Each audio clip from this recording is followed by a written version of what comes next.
কিরে কই যাইতেছ? কাজে যাইতেছি ভাই। কাজে? তুই আবার কাজে যাস কবে থেকে? এই তো আজকে 3 দিন হইলো। মাশাল্লাহ মাশাল্লাহ, যাক এবার তাইলে কাকা কাকি একটু খুশি হইব যে তাদের সন্তান কাজ করতেছে, পরিবারের পাশে দাঁড়িয়েছে। কি কইতেছেন বড় ভাই? আমার কি পরিবারের দায়িত্ব নেওয়ার সময় হইছে? আমি তো কিছু টাকা জোগাড় করার জন্য একটু কাজ করতেছি। তুই কিসের জন্য টাকা জোগাড় করতেছ? ভাই বিটিএস এর অনুষ্ঠান দেখার জন্য।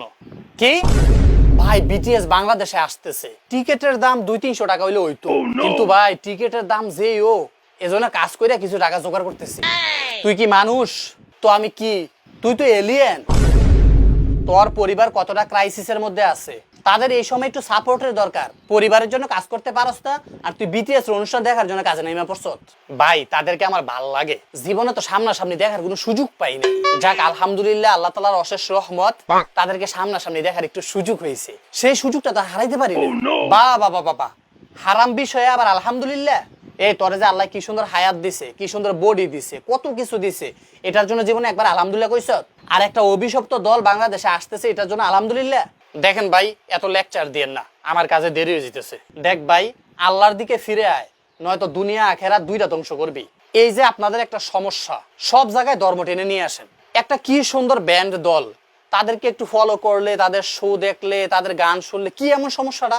আহারে মুসলিম জাতি, অজ্ঞতা আমাদের কোন পর্যায়ে পৌঁছে গেছে তুই জানিস? বিটিএস একটা অভিশপ্ত দল, তারা মেয়েদের মতো সাজসজ্জা করে, অথচ রাসূল সাল্লাল্লাহু আলাইহি সাল্লাম যেই পুরুষরা মেয়েদের মতো সাজে তাদেরকে অভিশাপ দিয়েছেন। তারা শরীরের মধ্যে ট্যাটু করে, যারা ট্যাটু করে আল্লাহ রাসূল তাদেরকে অভিশাপ দিয়েছেন। এর মধ্যে তারা গান বাজনা করে, যেটা আল্লাহ রাব্বুল আলামিন হারাম করেছেন। এমন একটা অভিশপ্ত আর হারামে নিমজ্জিত জাতিকে তুই ভালোবাসিস, তাদেরকে সাপোর্ট করিস, তাদেরকে ফলো করিস। তুই মনে করতে পারিস তারা অভিশপ্ত, আমাদের কি? তাহলে শোন, আমার এবং তোর বিষয়ে আল্লাহ রাসূল সাল্লাল্লাহু আলাইহি সাল্লাম বলে গেছেন। রাসূল সাল্লাল্লাহু আলাইহি সাল্লাম বলেছেন, যে যাকে ভালোবাসবে তার সাথেই তার হাসর হবে। রাসূল সাল্লাল্লাহু আলাইহি সাল্লাম আরো বলেছেন, যে যার সাথে সাদৃশ্য রাখবে সে তার অন্তর্ভুক্ত হবে। একজন মুসলমান হিসাবে এবার তুই তোর সিদ্ধান্ত নে যে তুই কাকে ভালোবাসবি, কার সাথে হাসরের ময়দানে থাকবি। কিরে কাজে যাবি না? না যাইতাম না। কেন? অনুষ্ঠান দেখতে যাবো না, টাকার দরকার নাই, সুতরাং কাজ করে গিরমু। তো কাজ করে পরিবারের সাপোর্ট দে। পরিবারকে সাপোর্ট দেমু, আগে বিটিএস এর অনুষ্ঠানটা শেষ হোক, তারপরে কাজ করমু। এখন কাজ করলে টাকা পয়সা আসলে শয়তান আবার অসহসা দিব অনুষ্ঠানে যাওয়ার জন্য। প্রিয় ভাই ও বোনেরা, যেই পুরুষ নারীদের মতো সাজ গ্রহণ করে রাসূল সাল্লাল্লাহু আলাইহি ওয়াসাল্লাম তাদেরকে অভিশাপ দিয়েছেন, আপনি কি করে এমন অভিশপ্ত একটি জাতিকে অনুসরণ করতে পারেন?